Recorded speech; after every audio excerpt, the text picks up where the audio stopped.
Querido, nós estamos num seminário de louvor e adoração. Então, por isso tem bastante louvor, bastante adoração, eu espero. Eu espero que... Agora, nós temos que entender que, assim como a música é dividida em 3 partes, né? Harmonia, melodia e ritmo. E nós também somos divididos em 3 partes.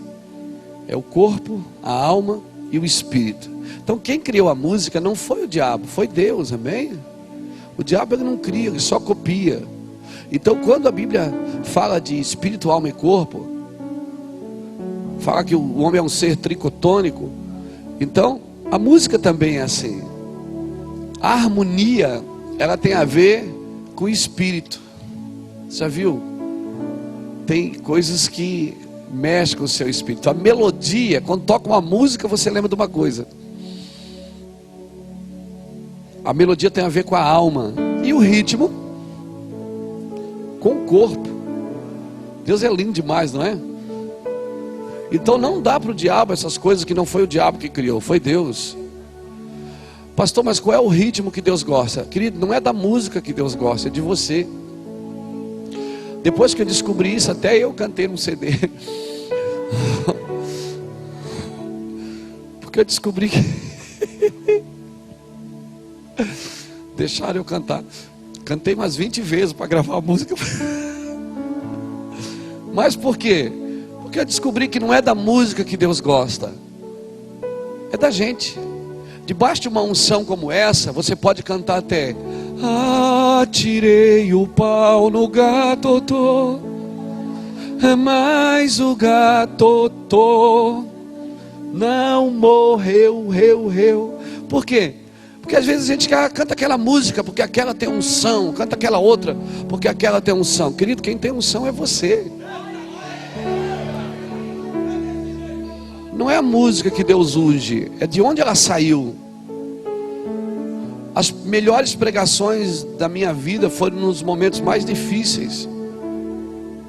Amém? Porque Deus não mede você pela sua ação, Deus mede você pela sua reação. É como você reage às situações é que vai determinar até onde você vai.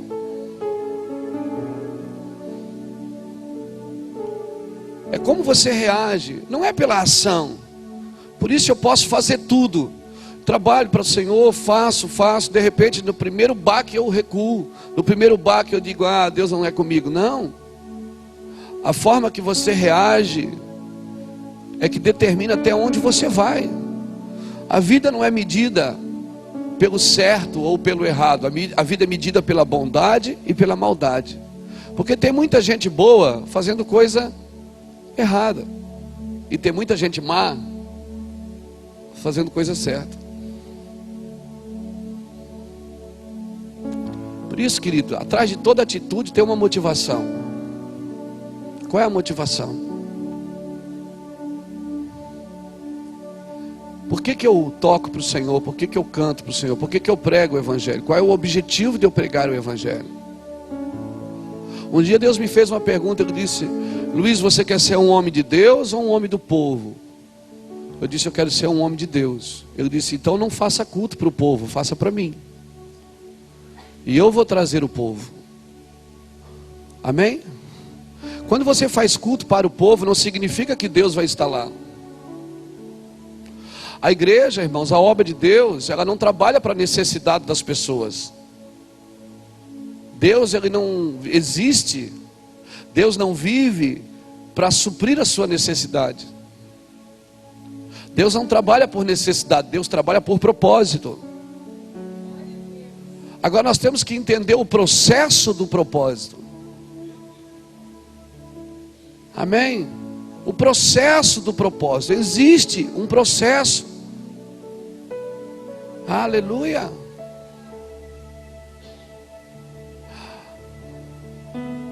Há 2000 anos atrás nós tínhamos um homem preso chamado o apóstolo Paulo, que ensinou as nossas maiores lições de liberdade. Veio de um homem que estava preso. Mas ele entendia o processo. Ele entendeu que um dia a igreja ia ser livre. Então ele não estava pregando para a sua época, porque para a sua época ele foi mal interpretado. Por isso ele estava preso, e por isso ele morreu por aquilo que ele acreditava. Ele não pregou para a sua época. Aleluia! E quando você entende isso, que você não trabalha para a sua geração, você trabalha para a geração que está chegando, porque Deus, querido, não é um Deus de nova geração. Porque se Deus tiver que levantar uma nova geração depois de nós, é porque nós falhamos. Deus é Deus de próxima geração.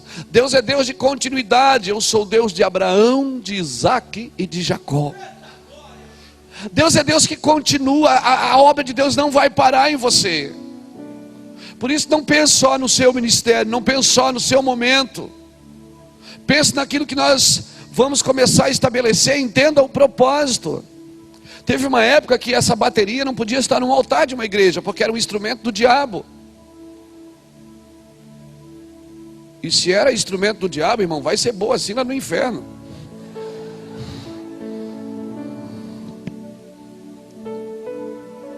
Teve uma época que alguém ficava com uma fita métrica na porta da igreja, medindo o cabelo das pessoas, o tamanho da roupa. Nunca mediram o tamanho da língua, mas... Só que, peraí, porque o evangelho mudou? Não, as pessoas começaram a entender o propósito. Não é que mudou. É claro, tem muitas regras que eu ainda procuro guardar na minha vida. Por quê? Porque são regras que as regras protegem você. Jesus disse, olha, o sábado foi feito para o homem, não o homem para o sábado. A regra é para me proteger. Aquela câmera que está lá na sinaleira, quando eu passo com o meu carro no sinal vermelho, ela me filma, tira uma foto, um mês depois está na minha casa. Com menos 3 pontos ou 4 pontos na carteira e mais uma multa de 100 e algumas coisas.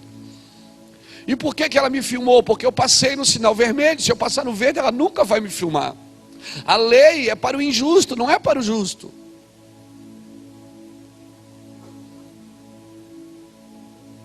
A regra é para o injusto. Porque o justo, ele não precisa de regra. Deus chama o povo.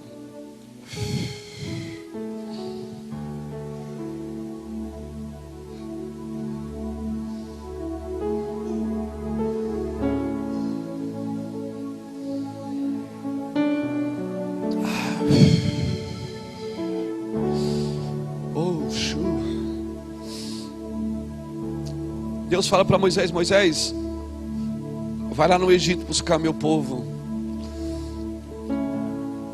e traga eles aqui para que eles celebrem uma festa para mim. Deus é um Deus de festa. Vai gostar de festa assim lá no céu, irmão. Deus é um Deus de festa. O céu, o inferno é um lugar de bagunça, mas o inferno é um lugar de bagunça, mas o céu é um lugar de festa. Tudo na Bíblia está relacionado à festa. Sábado, lua nova, colheita, Pentecoste, Páscoa. Tudo é festa.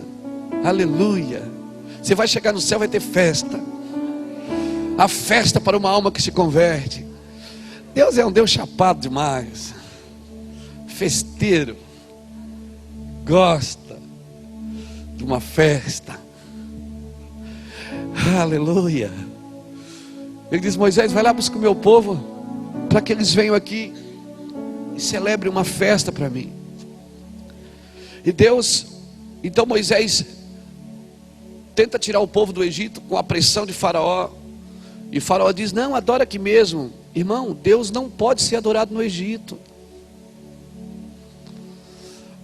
Deus não pode ser Deus de escravos, Ele tem que ser Deus de livres. Por isso, você não podia. O Faraó disse, adore aqui no Egito mesmo. Moisés disse, não, aqui não pode. Tem que ser no deserto. Sabe por que Deus leva você para o deserto? Para você chapar. Você pensa que é para sofrer, mas não é, é para celebrar festa para o Senhor. Porque no deserto você não está envolvido com mais nada. No deserto, a comida vem do céu, a roupa cresce junto, o sapato cresce junto. Nunca faltou presença de Deus no deserto. A nuvem estava lá, a coluna de fogo estava lá. Ai Deus, eu estou no deserto. Glória a Deus, aí é lugar de festa. Porque aí você não precisa fazer nada, não depende mais de você. Aleluia. Se você está no deserto, aí você vem fazer uma baita de uma festoca. E Moisés disse: olha, eu tenho que levar o povo. E Faraó disse: não, fica aqui mesmo. Não, tem que ser no deserto. Moisés tira o povo do deserto e leva para o Monte Sinai. 3 dias de viagem eles chegam no Sinai. E quando eles chegam no Sinai, Moisés sobe para falar com Deus. E Deus diz assim: Moisés, faz o seguinte, diga para o povo se preparar que eu vou descer. E eu vou descer, nós vamos quebrar tudo aí. Vai ser forte. E aí o povo se prepara 3 dias. Deus fala com Moisés. E Deus então diz para o povo: fique ao redor do monte. Fica todo mundo ao redor do monte. Deus desce. E quando Deus desce, Êxodo capítulo 19 conta essa história. Irmão, o monte começa a tremer. Clangor de buzinas. Os céus começam, trovões, raios. Porque Deus gosta de bagunça, de festa. E quando ele vem com tudo. Ele vem para se mostrar mesmo. E aí, sabe o que o povo faz? O povo sai correndo. O povo sai correndo. E diz assim: Moisés, fala tu conosco e ouviremos, mas não fale Deus, para que não morremos. Fala tu conosco e ouviremos. E daquele dia em diante o povo escolheu ouvir pessoas. Não quis ouvir Deus. Por quê? E é exatamente o que Deus quer. Deus quer falar com você. Para quê? Para te matar.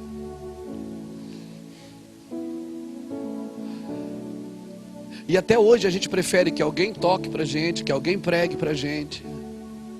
Porque fala tu e ouviremos, mas não fale Deus, para que não morremos. Então a gente prefere que alguém faça um louvor, que alguém ministre a palavra. E se a música para, a gente para. Se a música continua, a gente continua. Porque nós ainda não entendemos o que é ouvir a voz de Deus. Agora, como nós vamos desconstruir isso de uma geração que foi animada e não avivada? Nós estamos numa fase de transição, queridos. Hoje nós não temos mais que tirar o povo do Egito para adorar no deserto. Nós temos que tirar o povo da religião. Hoje nós somos os condutores. Só que Moisés conduzia o povo, mas não dirigia. Quem dirigia era a nuvem. Deus nunca vai deixar alguém dirigir seu povo. É sempre Deus que vai dirigir o povo. Moisés conduzia, mas quem dirigia, quem dava direção era a nuvem e a coluna de fogo, amém? E naquele dia o povo saiu correndo. E Moisés disse: gente, vem cá. Moisés ficou aquilo que a gente chama de uma sinuca de bico.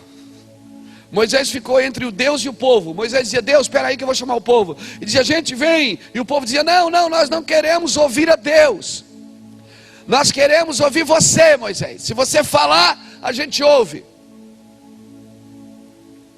Diga para a pessoa que está do seu lado: você precisa ouvir a Deus, porque você precisa morrer. Só um morto pode ouvir a Deus, amém?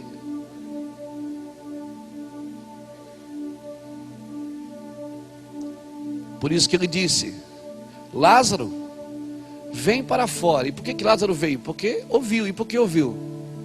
Porque estava morto.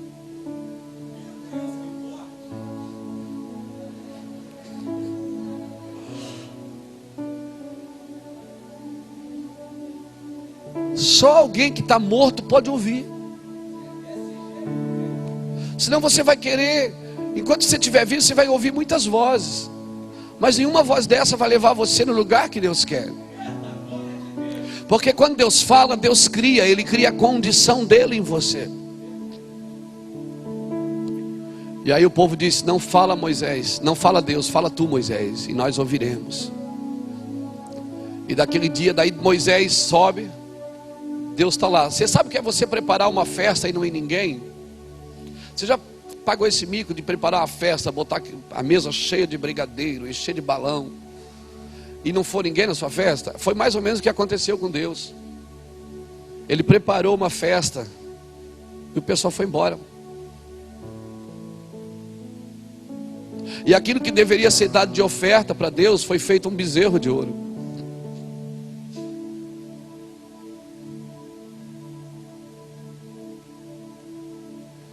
E aí Deus chama Moisés e disse: Moisés, eles não querem me ouvir, eles querem ouvir você. Aí Deus pegou então e disse: então eu vou fazer uns 10 mandamentos aqui.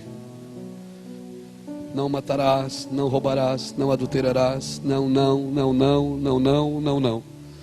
E disse: ó Moisés, dá para eles, pelo menos para eles entenderem o meu propósito. Pelo menos para eles serem conduzidos ao meu propósito. Irmão, o que é que o povo fez para sair do Egito? Nada. Isso é graça. A graça não veio depois da lei. A graça veio antes da lei. A lei é para quem rejeita a graça.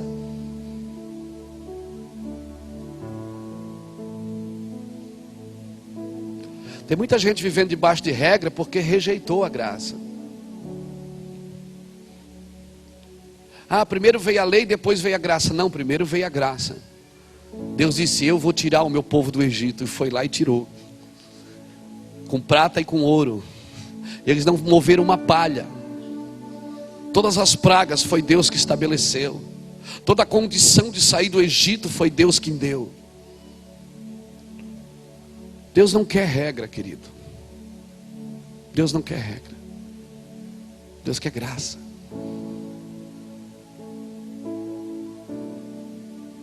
A lei é para o impuro, não é para o puro. Mas quando você rejeita a graça, daí Deus tem que estabelecer a lei para você.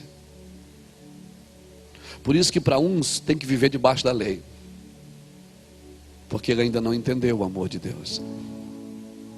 Porque eu te garanto, se você entender o amor de Deus, querido, no Velho Testamento, quando você pisava na grama, tinha uma placa assim, ó, não pise na grama. Aí você ia pisar, você lia a placa. Só que no Novo Testamento, Jesus pegou aquela placa da grama e plantou ela dentro de você. Então quando você anda no jardim, não tem mais placa na grama, mas quando você vai pisar aqui dentro, aquela voz diz para você: não faça isso.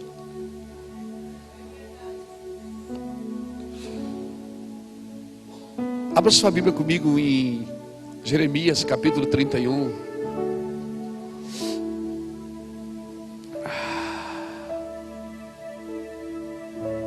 Oh, maravilhosa graça.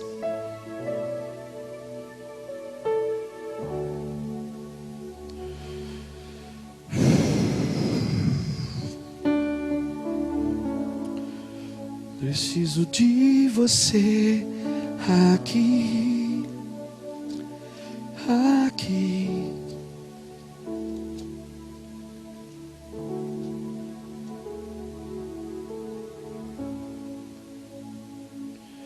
Jeremias 31, versículo 31, olha o que diz. Eita. Vem dias, diz o Senhor, em que farei uma aliança nova com a casa de Israel e com a casa de Judá. Não conforme a aliança que fiz com os seus pais no dias que tomei pela mão para os tirar da terra do Egito, porque eles invalidaram a minha aliança, apesar de eu os haver despojado, diz o Senhor. Ou seja, eu fiz uma aliança com eles, eles não quiseram. Eles quiseram a lei. Mas o Senhor disse que vai vir dias que vai fazer uma aliança. Olha o que ele diz aqui, versículo 33. Mas esta é a aliança que farei com a casa de Israel, pois naqueles dias, diz o Senhor, porei a minha lei, aonde? No seu interior. Escreverei no seu coração e serei o seu Deus e eles serão o meu povo. Não ensinará mais alguém ao seu próximo, nem alguém a seu irmão, dizendo: conhecei ao Senhor, porque todos me conhecerão, diz o Senhor, desde o maior até o menor, e nunca mais me lembrarei dos seus pecados e perdoarei todas as suas maldades. Sempre vai haver menor e maior, querido, mas todos vão conhecer o Senhor. Deus fez uma aliança com o povo quando saiu do Egito. Eles não quiseram, não entenderam. preferiram as regras. Mas Jeremias profetizou e disse: olha, vem dias que Deus fará uma nova aliança com vocês, e não será uma aliança de regras, será uma aliança de graça. Colocarei a minha lei no seu interior, e ninguém mais ensinará o seu próximo, porque todos me conhecerão. Aí lá na Galileia aparece Jesus Cristo dizendo: ouviste o que foi dito? Eu, porém, vos digo. Ouviste o que foi dito na lei? Eu agora vos digo. Querido, a graça, ela não anula a lei, ela aprimora. Ela deixa a lei gostosa de fazer. Ela deixa a lei gostosa de executar. Agora só pode ouvir isso quem está morto. Senão você vai estar sempre procurando: será que eu estou certo? Será que eu estou errado? Será que eu estou certo? Será que eu estou errado? Mas como você vive na graça, e você falar com Deus: Deus, o que eu devo fazer? 1 João 2,27 diz que a unção que está em vós vos ensinará todas as coisas. E não é necessário que ninguém vos ensine, porque a unção que está em vós, ela é verdadeira e não é mentirosa. A unção que está em vós, só uma pessoa morta pode entender o que eu estou falando aqui. Pastor, mas eu não estou entendendo. Então Deus vai matar você. Ou você morre ou Deus te mata. Porque você precisa ouvir e entender. Vós sois minha testemunha, diz o Senhor, para que saibais, creiais e entendais. Só um morto pode entender. Aleluia. Sabe quando Deus vai dar seu ministério? Quando você estiver morto. Quando você não quiser mais. As coisas que valem a pena na vida da gente, elas só acontecem quando a gente não quer mais. Porque Deus não dá nada para a gente que nos roube dele. E se tem alguma coisa roubando você do Senhor, Deus vai tirar de você.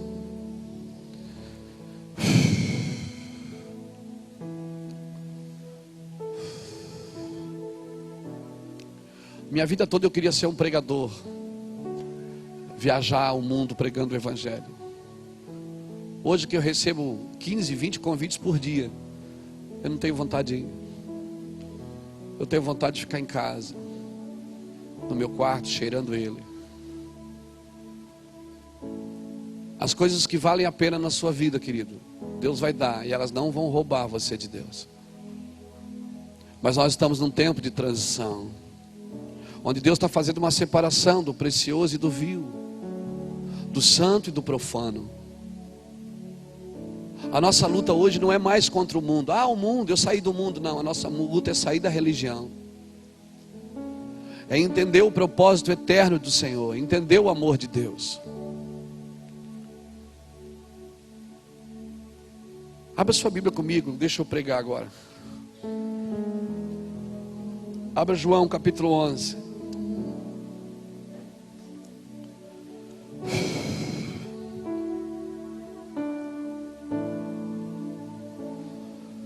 Oh, aleluia.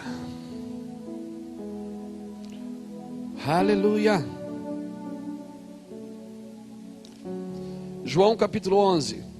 Não leia João não. Não sei o que João está fazendo aqui. Vão ler João capítulo 5.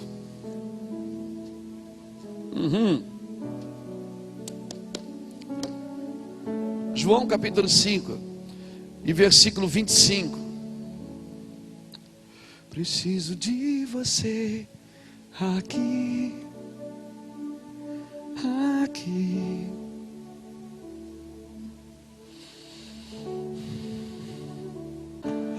João capítulo 5, versículo 25.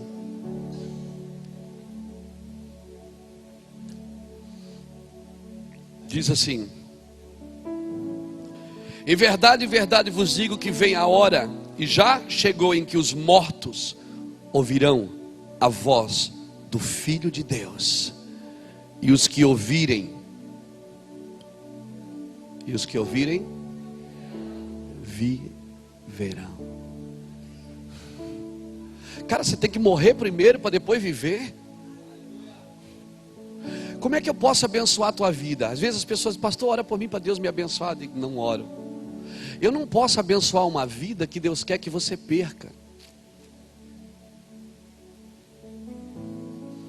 Eu não posso abençoar uma vida que Deus quer que você abra a mão dela para viver a vida que Ele tem para você. Como que você vai ser um vencedor se você não for primeiro um perdedor?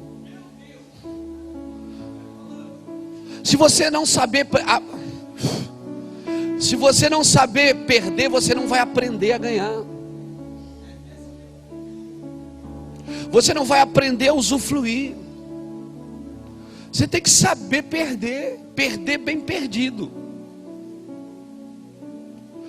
Deus nunca vai levar você num lugar onde a sua graça não pode te alcançar. Deus nunca vai levar você num lugar onde a graça dele não vai te alcançar, querido. Então não fica com medo das crises. Quem está em crise aqui?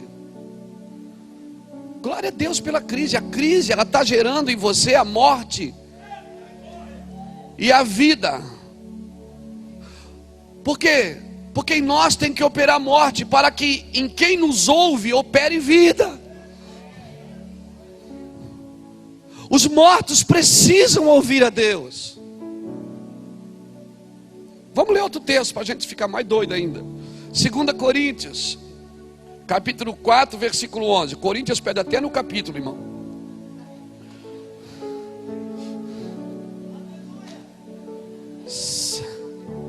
Segundo Coríntios 4, versículo 11. Versículo botou 11, bucha aqui no Coríntios.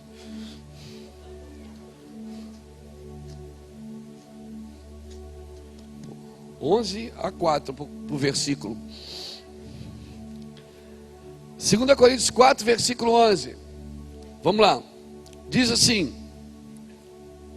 e assim nós que vivemos, estamos sempre entregues à morte por amor de Jesus, para que a vida de Jesus se manifeste também em nossa carne mortal. De maneira que em nós opera a morte, mas em vós opera a vida. E temos, portanto, o mesmo espírito de fé, como está escrito: criei, por isso falei. Também nós cremos, por isso também falamos, sabendo que aquele que ressuscitou ao Senhor Jesus nos ressuscitará também por Jesus e nos apresentará convosco. Sabe por quê? Porque quando eu morro e eu volto a viver, eu não vivo mais a minha vida. Infelizmente, irmão, tem muita gente na igreja que ainda não morreu. Tem muita gente fazendo a obra de Deus que ainda não morreu. Mas certamente Deus vai matar. Diga comigo, processo. Deus está gerando um processo na igreja. Você precisa entender isso, querido. Vai ter gente com você que vai estar mais morto, alguém vai estar mais vivo, outro vai estar mais... O outro já está querendo se matar, se Deus não matar ele.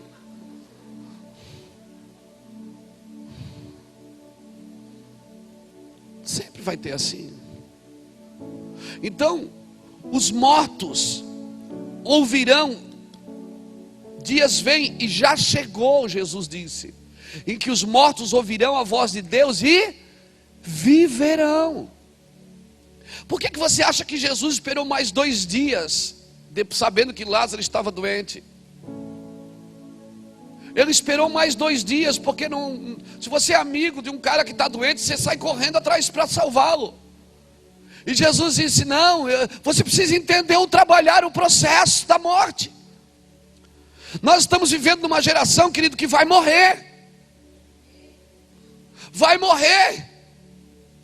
Eu sempre ouvi: Deus vai me exaltar, Deus vai me exaltar, Deus vai me exaltar. Deus vai te matar, não vai te exaltar. E quem me viu passar na prova e não me ajudou, quando me vê na bênção vai se arrepender. Ô música de vingança, Jesus, tem misericórdia. Por que músicas como essa são as que mais vendem no mundo? Porque essa é a cabeça do crente, irmão. Cabeça do crente é essa, que Deus vai exaltar ele e o resto que se dane.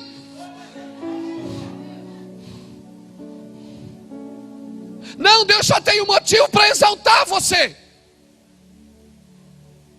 Para você ser voz para quem não tem voz, ser luz para quem não tem luz, ser provisão para quem não tem provisão.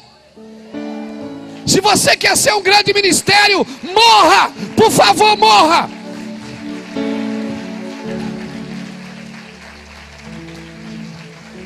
Agora entenda o processo da morte.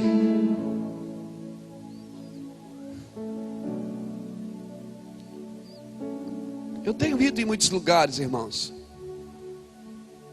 que não tem sido lugares de morte. Melhor é ir na casa do luto do que ir na casa de festa. Deus quer fazer uma festa, mas é Ele que quer fazer. Não é você que vai fazer a festa. Porque é a alegria do Senhor que é a minha força, não é a minha alegria. Eu posso estar triste, mas se eu estou gerando alegria no coração de Deus, a alegria dele gera força na minha vida. A gente traduz muitas vezes a Bíblia errada. A gente acha que eu tenho que ser alegre, porque a alegria do Senhor é minha força. Não. Em vós opera vida, em nós opera morte. Melhor é ir na casa de luto. Aleluia. Nós temos que entender o processo da morte. Agora não é você que vai matar ninguém. Não é você que mata Saul. Davi não matou Saul, porque Saul morre pela própria espada. O meu trabalho aqui não é matar Saul.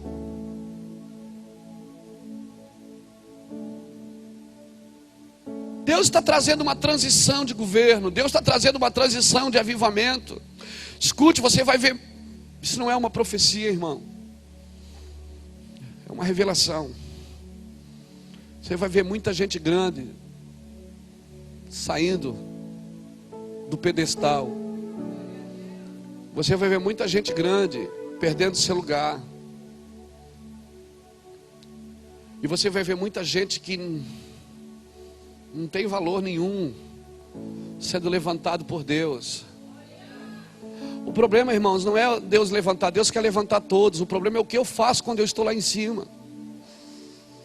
O problema é a minha reação, como eu reajo ao avivamento, àquilo que Deus me deu. Saul correu atrás de Davi a vida inteira. Saul nunca achou Davi, era sempre Davi que achava Saul. Jesus espera mais 2 dias. Gente, olha, mas aquele que tu amas está doente. Fizeram até uma pressãozinha psicológica. Olha, aquele que tu amas, aquele que é teu amigo, tu ama ele, não ama? Ele está doente, volta, vai lá. Jesus disse não.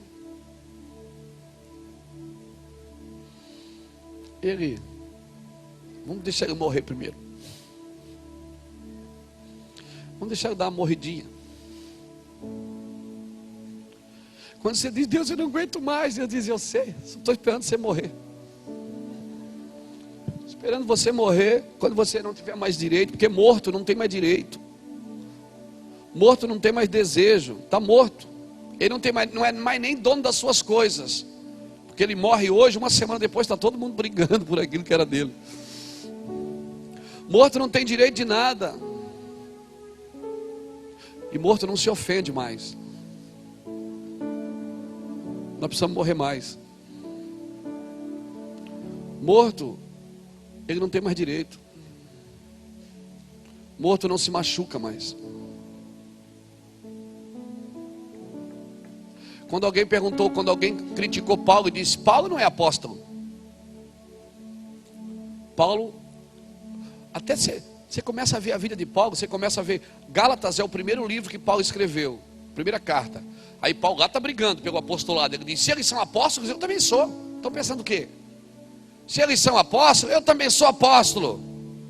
Aí você começa a ver que vai passando os anos, lá na frente Paulo diz assim, dos apóstolos eu sou o menor. Aí passa mais o tempo, no final da vida ele diz, já não sou digno de ser chamado de apóstolo.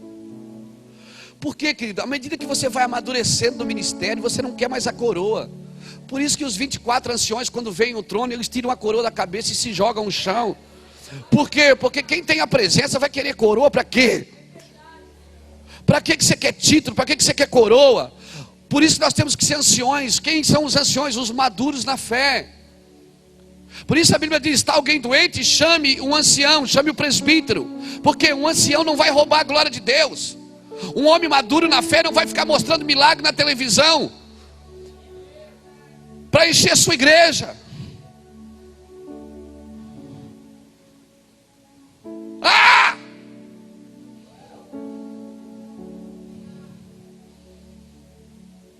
Hoje não é mais um milagre pelo poder de Deus, é um milagre pelo milagre.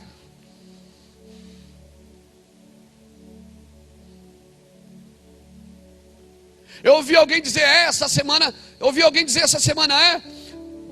a enchente veio porque Deus está trazendo, está convertendo as pessoas agora elas olham para a enchente, então elas vêm tudo para a igreja. Ah, irmão, se Deus precisa de uma enchente para encher a igreja, então eu vou parar de pregar esse evangelho, porque é tudo mentira.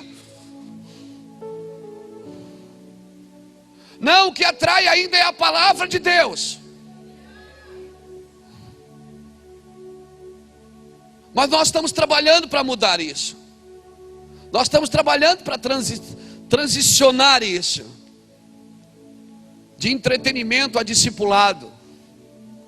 Leva tempo, irmão, nós vamos chegar lá. Nós vamos chegar lá. Deus tem colocado a gente perto de homens e mulheres de Deus que têm um bom coração. Tem entendido o propósito, mas ainda está preso ao sistema. Mas em nome do Senhor Jesus, Deus vai trazer uma libertação para essa nação. Hoje a nossa libertação, querido, não é mais do mundo. Ah, vamos libertar do mundo. Não, a nossa libertação não é do mundo, é da religião, é do sistema do mundo corrupto, do sistema religioso. Eu acho que nós não deveríamos precisar fazer seminário de adoração. Nós só temos que fazer porque a gente ainda não sabe adorar.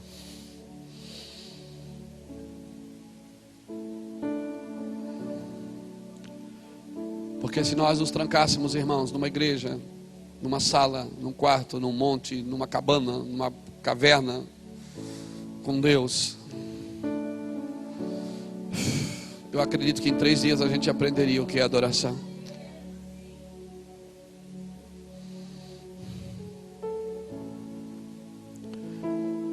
Mas Deus está nos dando graça. Há uns dias atrás eu fui num evento. E eu fui para ouvir. Na realidade eu ia para a Bolívia. O Espírito Santo falou para mim: não, você não vai para a Bolívia, você vai para esse lugar. E eu fui. Mas eu fui para receber. Fui para sentar lá e ouvir. Na realidade não é bem a minha área, mas eu fui. Fiquei lá sentado. Fui no hotel, fiquei no hotel. Aí, o pregador da noite, ele estava no hotel comigo também. E ele me chamou para ir no carro dele, e eu fui. Dentro do carro dele, ele olhou para mim e disse, eu comecei a falar do reino de Deus. Ele olhou para mim e disse: cara, eu não tenho mais coragem de pregar depois que eu ouvi isso. Você vai pregar hoje. Bom, a gente foi. Pregamos. Deus quebrou tudo, nós pegamos a nossa Bíblia, entramos no carro e viemos embora. Agora, aí eu entendi. Então Deus está começando a fazer isso, atraindo pessoas, não só para fazer, mas para receber. Deus está nos levando em lugares, e se nós alinharmos o nosso coração, você, cara, que é jovem, lá na sua igreja, você que tem a condição de ter um teclado na mão, uma bateria, uma guitarra, você que pode ir diante de um altar e conduzir pessoas, você pode mudar uma geração.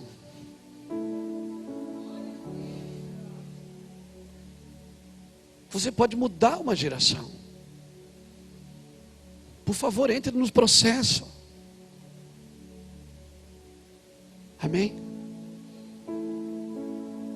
Jesus, aquele que tu amas, está doente. Ele disse: não, mas ele está dormindo, eu vou despertá-lo. Aí Jesus chega. Nosso amigo Lázaro está dormindo, mas eu vou despertá-lo. Aí Jesus para na frente do túmulo, dá uma voz de comando: Lázaro! Ele não chama de defunto, ele não chama de cadáver, ele chama pelo nome. E na cultura judaica, um morto só é considerado morto depois do terceiro dia. Por isso Jesus só chegou no quarto, porque tem que estar bem morrido, tem que estar bem morto. Aleluia. E tem que estar cheirando mal. Aleluia. E Jesus diz: Lázaro, vem para fora. Por isso que Romanos 8,36 diz que nós somos entregues à morte por amor de Jesus todos os dias, para que a vida de Jesus também se manifeste na nossa carne mortal. Deus precisa matar a gente porque... Por quê? Como é que eu vou ouvir a Deus se eu não estiver morto? Vai ter sempre duas vontades. Você ouviu a palavra ontem do Juliano? Vai ter sempre a vontade de Deus e a minha vontade. E se eu não cuidar, a minha vontade, ela sempre vai querer tomar o lugar da vontade de Deus. Salmo 116, verso 12 diz: o que darei eu ao Senhor por todos os benefícios que Ele me tem feito? O que é que eu posso dar para um Deus que tem tudo? Aí orando e buscando, eu descobri que o Deus que tem tudo não tem uma coisa que eu tenho. O Deus que tem tudo não tem a mim. Ele só tem se eu me der a Ele. O Deus que tem tudo não... Meu Deus, parece até uma heresia. Deus não é completo sem eu.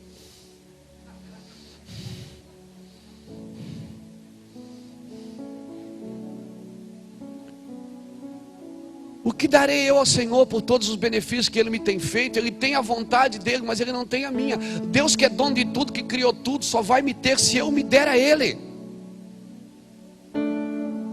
Pensa nisso.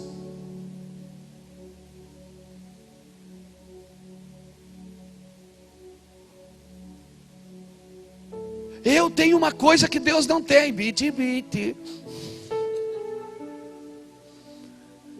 Eu tenho uma coisa que Deus não tem, a minha vontade. E Ele não interfere na minha vontade. É eu que decido, eu faço se eu quiser. E essa é a beleza do corpo. Isso é amor, porque não é imposto. Porque tudo que é imposto não é amor. O amor não impõe. O amor fica na porta e diga: eu estou à porta e bato. Se você abrir, eu entro. Todo o evangelho imposto, irmão, não é gerado em amor. Por isso que há entre vós fracos, doentes e muitos que dormem, porque não discernem o corpo de Cristo. Ou seja, não entendem o amor de Deus.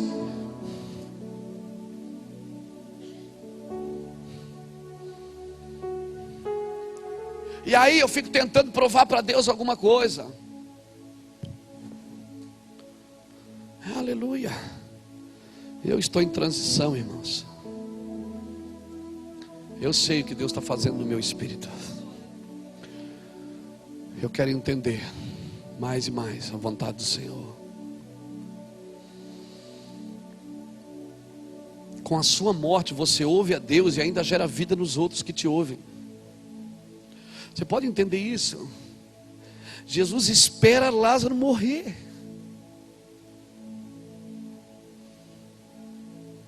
Porque tem coisas na sua vida que Deus só pode fazer se você não tiver mais vontade. A condição dele só pode ser criada na sua vida se você não viver mais a sua condição. Aí você acha que quando Lázaro ressuscitou, e é tão interessante que Lázaro ressuscitou, ele disse: Lázaro, vem para fora. E Lázaro vem todo algemadinho, todo enfaixadinho. Aí Jesus olha para algumas pessoas e diz assim: ó, desatai-o e deixai-o ir. Primeira lição de um ressuscitado por Jesus: aprenda a depender das pessoas também. Você não sabe tudo, você não pode tudo. Jesus ressuscita, mas quem desata é a igreja. Desatai-o e deixai-o ir. A igreja também tem que aprender a desatar e não oprimir. Pessoas você não domina, você conduz. Deixa as pessoas crescerem. Amém? Querido, Lázaro nunca mais foi o mesmo depois daquela ressurreição. Lázaro agora era diferente, ele não vivia mais a vida dele, ele vivia a vida que Jesus deu para ele. Porque a vida dele já pronto, já está condicionada até aqui, acabou, até aqui é uma coisa, agora não é mais. Agora ele não está vivendo mais a vida dele, aquilo que o apóstolo Paulo diz, já não sou mais eu que vivo. Porque agora, quando Paulo caiu do cavalo, ele morreu para aquela vida. Então começou um processo de desintoxicação de Paulo, e começou a ser gerada a vida de Jesus nele. E ele diz, agora já não sou mais eu que vivo, é Cristo que vive em mim. E esse amor que eu agora tenho na carne, eu vivo pela fé no Filho do Homem. Agora abra sua Bíblia comigo em João 12, para a gente terminar.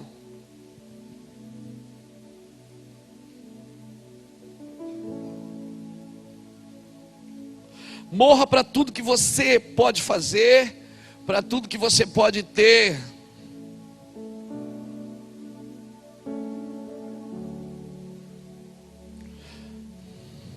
Quando você vem para fora, você não vive mais na sua condição, querido. Você vive na condição que Deus estabeleceu para você. Não é você que tem que desenvolver mais as coisas. Você tem que desenvolver a vida dele em você. Porque é ele que vai desenvolver tudo o resto. Lázaro vem para fora. Lázaro vem para fora. João capítulo 12, só vira a página.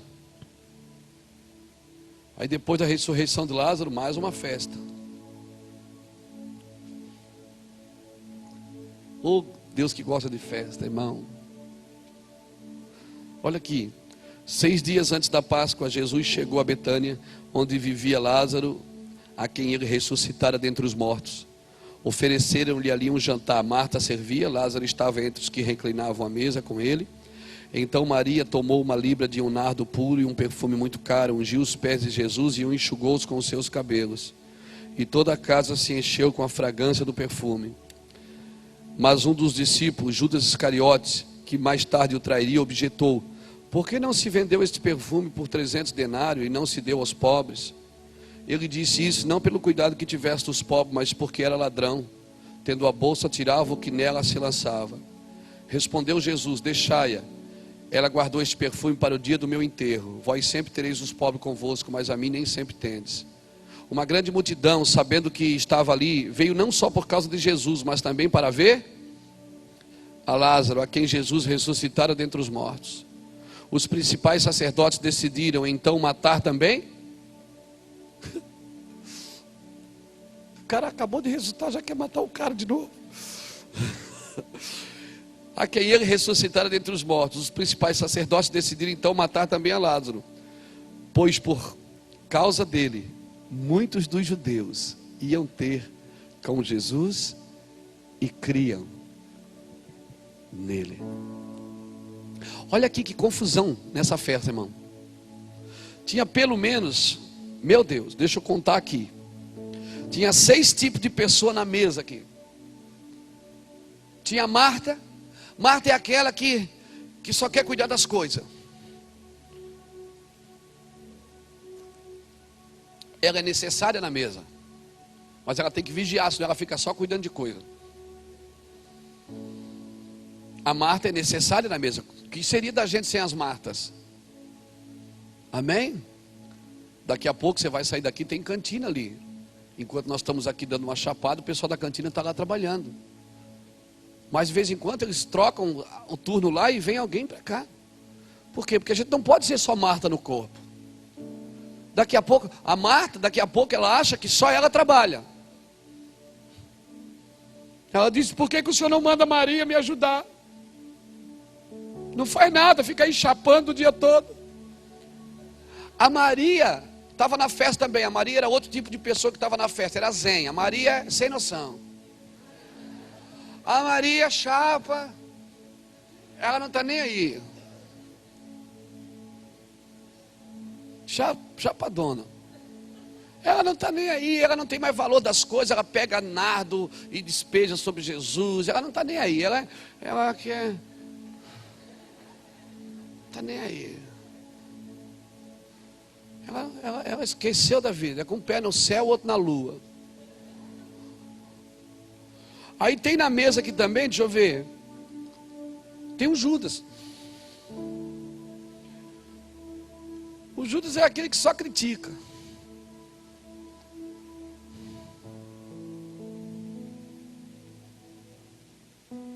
Fica olhando e diz, isso não é de Deus. Isso aqui também não é de Deus. Aquilo ali está amarrado. Sabe por que Judas era assim, irmão? Porque Judas era zelote.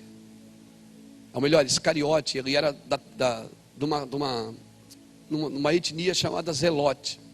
E os zelotes, eles eram revolucionários. Então Judas entrou para ser discípulo de Jesus, porque ele viu Jesus curando e juntando gente. Ele pensou, esse cara vai ser o Che Guevara da nossa revolução, nós vamos levantar ele aqui, que vai ser o cabeça.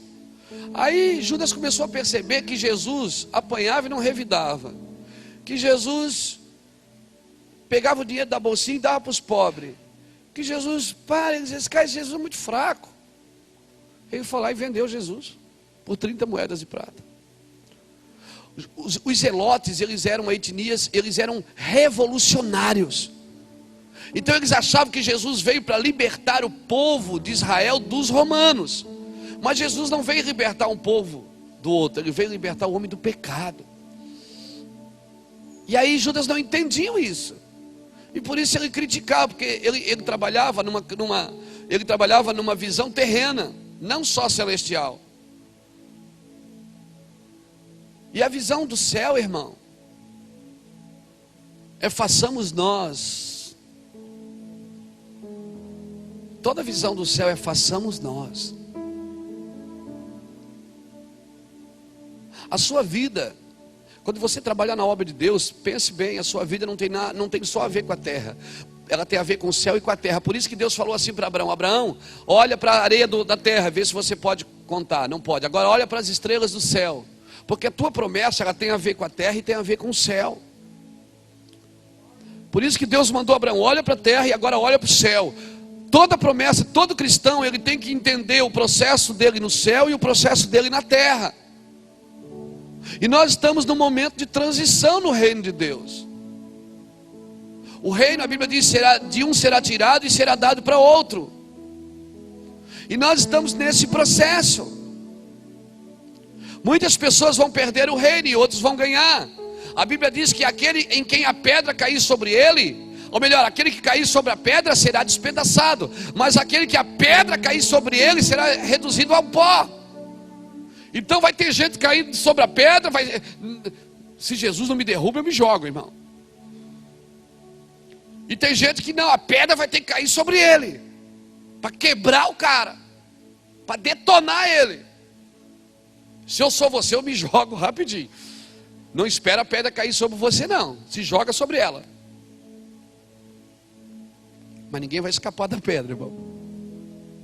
A pedra vai pegar você. A pedra vai te pegar. Então quando você vê a pedra, se joga nela, por favor. Não espere ela cair em cima de você, que você vai virar pó, não vai virar nada. Então Judas era outro tipo de pessoa.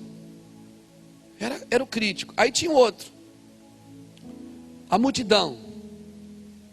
A multidão é aquela que foi para ver a Lázaro, não para ver Jesus. A idólatra. É a multidão que veio por causa do Juliano Som, não por causa do seminário de louvor.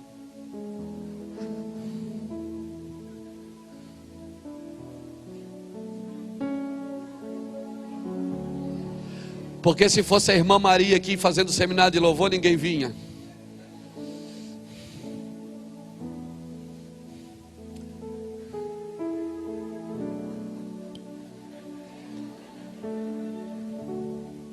Eu gosto disso.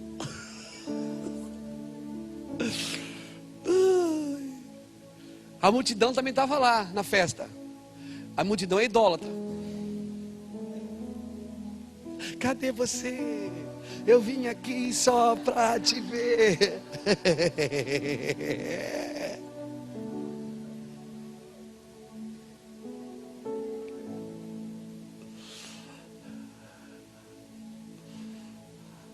Ainda bem que você não é assim, né?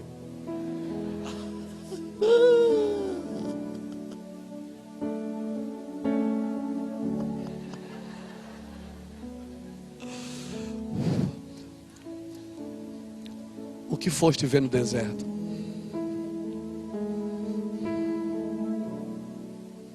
A festa se faz no deserto, e no deserto não tem nada para ver. O que foste ver no deserto? Foste ver um homem ricamente vestido? Não, os homens ricamente vestidos estão nos palácios. Foste ver um caniço agitado pelo vento. Nunca troque o ouvir pelo ver. Deus falou para Adão: Adão, Eva, não comam dessa árvore, porque se vocês comer, vocês vão morrer. Mas a Eva olhou e viu que a árvore era boa para se comer. Nunca troque o que você está vendo por aquilo que Deus falou com você.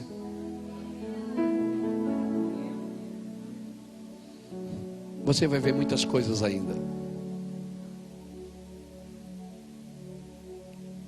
Você vai ver muitas coisas.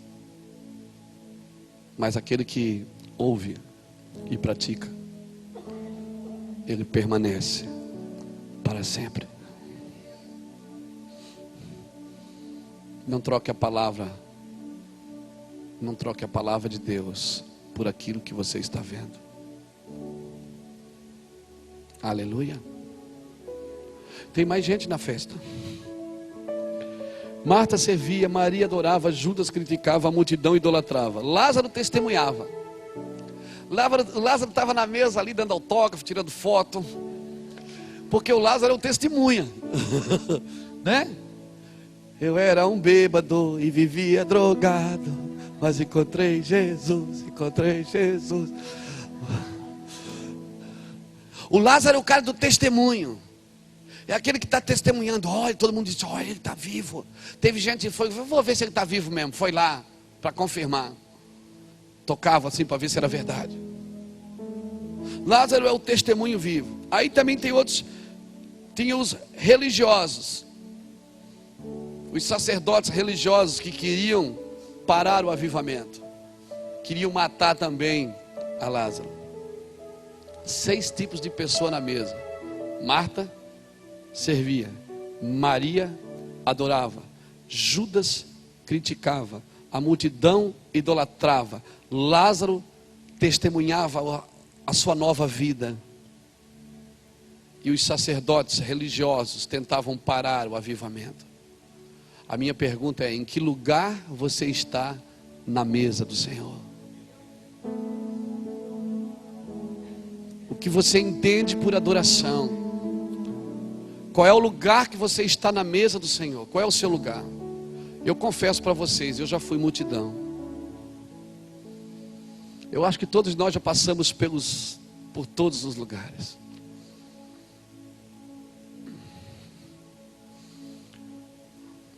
E pastor, qual é o seu lugar hoje? O meu lugar não é mais na mesa. Teve um que saiu daquela mesa e foi para a cruz. O meu lugar é na cruz. Aleluia. O meu lugar é na cruz. O seu lugar é na cruz. A cruz é o único lugar que ladrões e reis morrem do mesmo jeito. A cruz é o único lugar que todos precisam morrer. Os sacerdotes queriam matar Lázaro, mas ninguém pode matar quem já está morto. Consegue matar você? Você já está morto, ninguém mata você. A minha oração é: se você quer entender, querido, que é adoração, morra.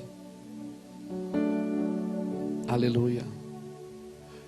As músicas vão sair de dentro de você.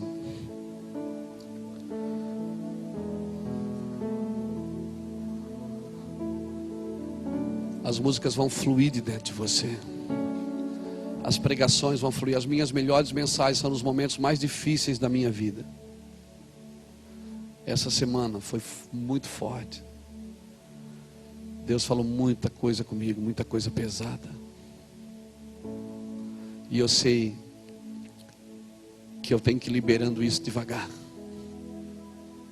Porque nós estamos numa transição. Por favor, só pregue o evangelho da cruz se você estiver crucificado com Cristo.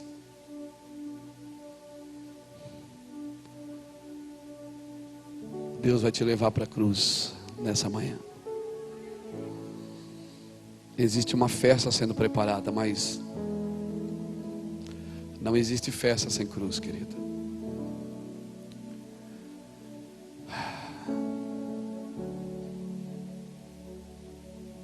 Seu CD não é seu ministério. Seu DVD não é seu ministério.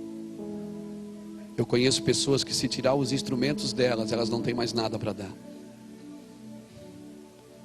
Eu conheço pregadores que, se tirar o microfone deles, eles não têm mais nada para oferecer. Porque criaram um personagem artístico. Nós não somos artistas, nós somos profetas. No reino de Deus não tem lugar para o artístico. O artístico é mentiroso. O artístico é enfeitado. E não adianta ter enfeite e não ter beleza. Deus está levantando uma geração em que os últimos serão os primeiros, em que os fracos serão fortes, em que os pobres que serão realmente ricos, em que os loucos serão realmente sábios. Essa é a geração que Deus está levantando. Então, se alguma coisa começar a acontecer dentro do seu espírito, uma revolução silenciosa, não pense que você está ficando louco, porque a loucura de Deus é mais sábia que a sabedoria dos homens. Gessé, canta de novo essa canção. Gessé vai ministrar essa canção que Deus deu a ele. E se você sentir que teu pai te pegou, mas pegou de jeito mesmo, assim. Se você sentir que você não está bem morrido, enquanto o Gessé prepara aqui, deixa eu falar mais uma coisa para você. Um dia nasceu um homem, filho de Manoá, chamado Sansão. Em Juízes capítulo 16, você vai ler essa história depois. Preste atenção. E aquele homem tinha um propósito. Deus falou para ele. Abra sua Bíblia aí em Juízes 16, para a gente terminar. É bom que você leia para você guardar no seu coração. Por lá so reclamando romiaste criando robiaste criamassoria lá. Bromianglando ro cliamando ro fri cliende fasto clemiasto.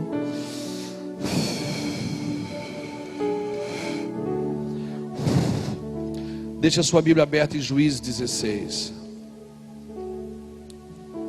Olhe para mim. Aquele homem nasceu com um propósito, Sansão.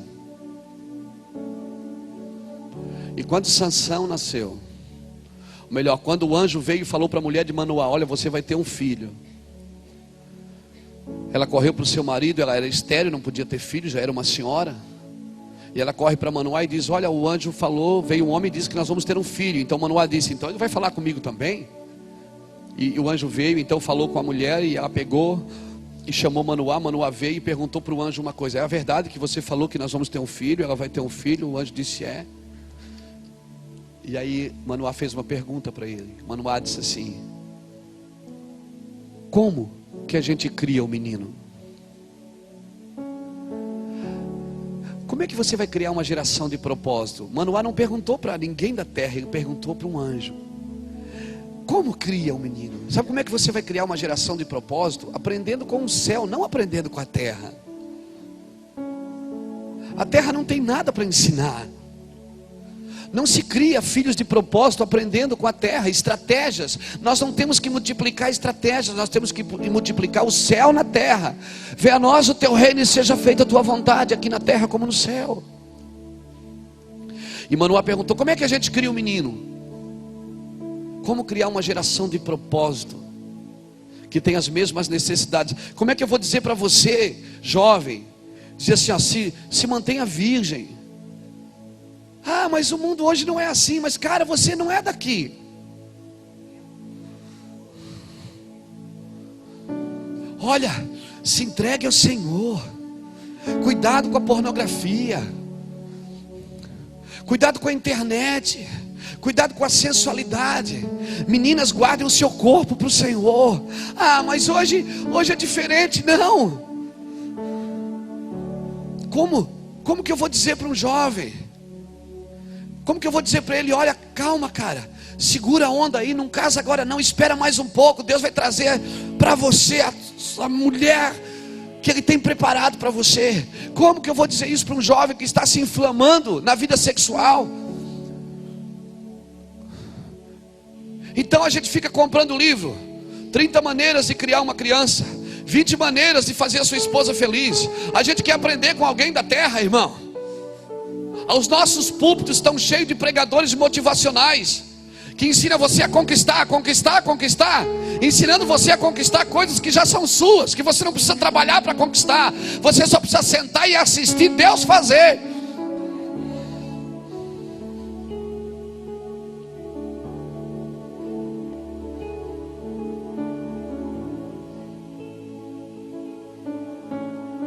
E Manoá perguntou: como que eu crio esse menino? O anjo apontou para a mãe e disse: a mãe não pode comer bebida, não pode beber bebida forte e nem comer comida consagrada. Ou seja, para que o filho seja bem, seja puro, a mãe não pode se contaminar. E quem é que gera o filho? É a mãe. Deus é o pai, mas a igreja é a mãe. E a igreja não pode se contaminar enquanto ela gera, porque ela vai contaminar o que ela está gerando. Filho meu, não deixe os mandamentos do teu pai e nem os ensinos da tua mãe. E aí, quando a minha esposa ganhou o Samuel, eu fui filmar o parto. Aí foi muito legal, ela fez uma cesárea e Deus começou a falar comigo naquela cesárea.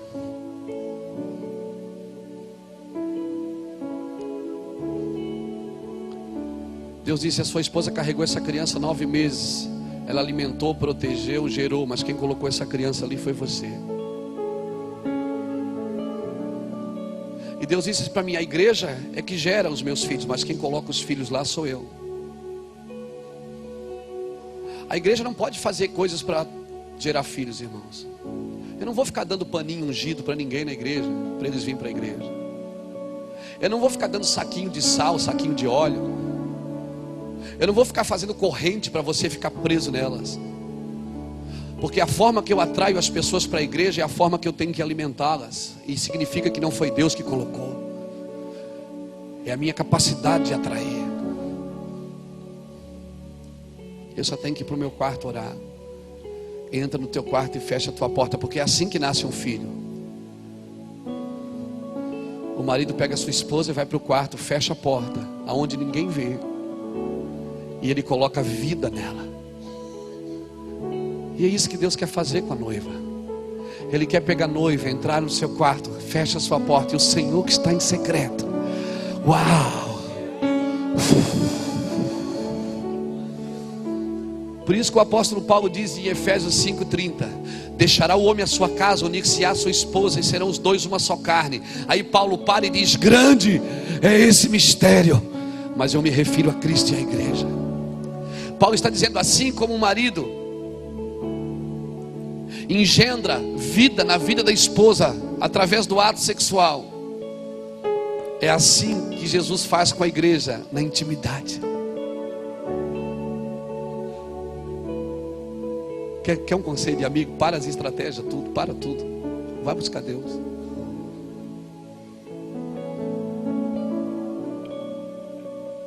Só que depois de colocar a criança, ainda tem que esperar os 9 meses, tá? O processo continua. Ela está sendo gerada. E aí Sansão nasceu com propósito. Ele disse: eu tenho um propósito. Ele tem um propósito. Ele sabia disso. Tanto é que ele sabia que se cortasse o cabelo, perdia a força. Se bebesse bebida forte, perdia a força. Se corrompesse com mulheres que não fossem as escolhidas de Deus para ele também perderia a força. Então você vê um Sansão ostentando uma força, se exaltando por causa daquilo que ele ganhou de Deus, dizendo: eu matei 1000 homens com uma queixada de jumento. Você vê um Sansão exaltado. Você vê um Sansão soberbo, dizendo: eu fiz, eu posso, eu consigo. Mas você vê um Sansão que perdeu a graça, que perde os olhos, perde a visão, que perde a força e é colocado num moinho para rodar um moinho. Você vê um homem de propósito agora andando em círculos. Você vê um homem de propósito, perdeu o destino, perdeu a visão, perdeu o foco. Um homem que tinha tudo de Deus, agora anda em círculos, não sabe para onde vai, não sabe o que fazer. Coisa terrível, irmão, quando você perde a visão. Mas se você ler Juízes 16 e o versículo 22, está escrito assim: mas o cabelo da sua cabeça começou a crescer novamente. Deus é um Deus que dá uma segunda oportunidade sempre para a sua igreja. Ele sempre vai ter uma porta aberta, querido, porque o seu amor é eterno. Amor eterno, com o meu amor eterno te amei, com a minha benignidade te atraí. É Ele que te atrai. Aí Sansão vê que o cabelo começa a crescer, ele diz: uau, aleluia. Não, essa é a parte que eu digo, aleluia. Então no templo de Dagon, o Deus dos filisteus está tendo uma festa lá. Então eles mandam chamar Sansão. Diz: vai lá, chama Sansão para alegrar a nossa festa. Mas querido, você não é palhaço de festa. Você não nasceu para entreter pessoas, amém? Você não nasceu para o entretenimento, você nasceu para o discipulado. Você nasceu para os fundamentos. Aí chamaram Sansão: vai lá e traz Sansão para alegrar a festa aqui. Aí uma criança traz Sansão pela mão, Sansão cego, mas agora ele está ligado que o cabelo está crescendo. E ninguém está ligado, mas ele está ligado. Aí ele fala para o menino: menino, onde é que está a coluna do templo? Me leva lá. E ele põe a mão numa coluna e põe a mão na outra. E é a coisa mais linda que eu acho. Preste sua Bíblia para mim, querida. Juízes 16, versículo 30. Sansão faz essa oração. O que é que ele diz? O que é que ele diz? Morra eu. Ele não diz mais: eu matei 1000 homens. Ele diz: morra eu. Morra eu. Morra eu. E aí ele para no meio das colunas e diz: morra eu com os filisteus, Senhor. E ele derruba as colunas, morre todos os filisteus. E a Bíblia termina dizendo assim: matou Sansão mais homens com a sua morte do que com a sua vida. E aí Sansão cumpre o propósito. A minha pergunta é: ele cumpriu ou não cumpriu o propósito? E quando é que ele cumpriu? Quando ele morra. Você quer cumprir o seu propósito? Você precisa morrer. Não pode haver vida terrena na sua vida. Não pode haver vontade na terra. Só que você está numa transição. Você passa a ver aquele carro que ainda você quer. Você vê aquela casa que ainda você quer. Você vê aquela coisa que ainda você quer. E eu vou dizer: essas coisas estão tudo esperando você no acostamento. Quando você não quiser mais, elas virão atrás de você. Aleluia. Elas virão atrás de você, porque agora você está morto. Então você pode ter essas coisas. Sabe quando é que você vai cumprir o seu propósito? Alguém perguntou para mim: pastor, por que Jesus não casou? Porque ele não veio para casar, ele veio para morrer.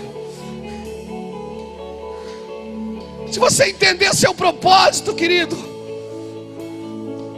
você vai abandonar, vai deixar de fazer muitas coisas para fazer as coisas que Deus mandou você fazer. Por isso Deus quer te matar nessa manhã. Porque quando você está morto, lá destruído num canto, algemado, amarrado, enfaixado, você vai ouvir aquela voz lá no seu íntimo, só você que ouve: vem para fora! Aí você sai de dentro do sistema, sai de dentro da condição religiosa, sai de dentro de tudo que, de todas as ataduras, de tudo.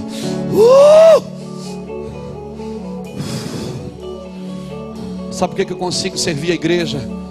Porque eu não estou olhando para a igreja, eu estou olhando para Jesus. Porque se eu olhar para a igreja eu me frustro com Jesus, mas se eu olhar para Jesus eu nunca vou me frustrar com a igreja. Aleluia. Eu sei que ela não está como eu gostaria, eu sei que ela ainda não anda no caminho que eu gostaria, eu sei que nós ainda não estamos fazendo o que nós gostaríamos, mas nós vamos chegar lá. Amém? Nós vamos chegar lá.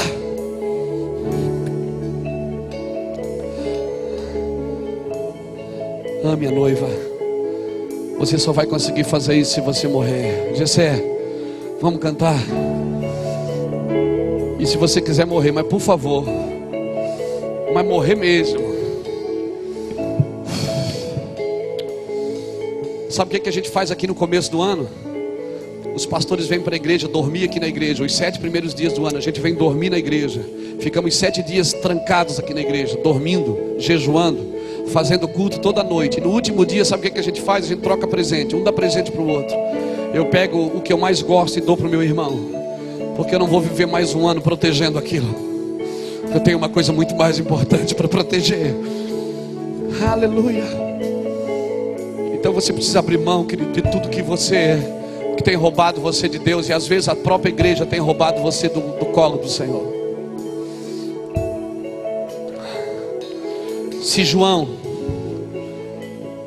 Se Apocalipse tivesse terminado no capítulo 3, nós estávamos perdidos. Porque você só vê igreja problemática ali.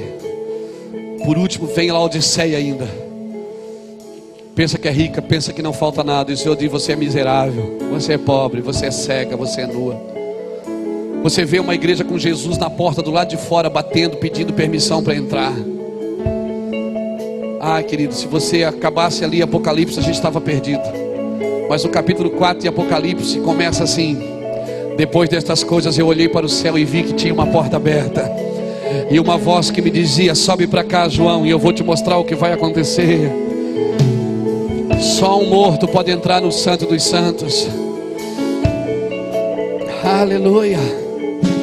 Deus precisa matar você.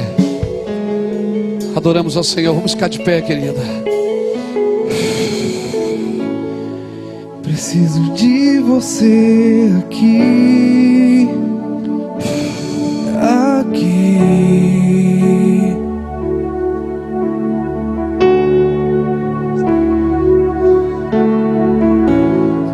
Quero cantar meu coração e as verdades que me doem.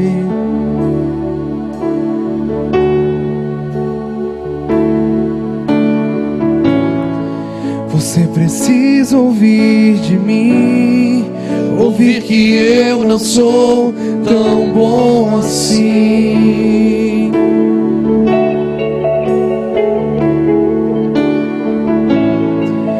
Tantas vezes eu menti, mas tentei recomeçar.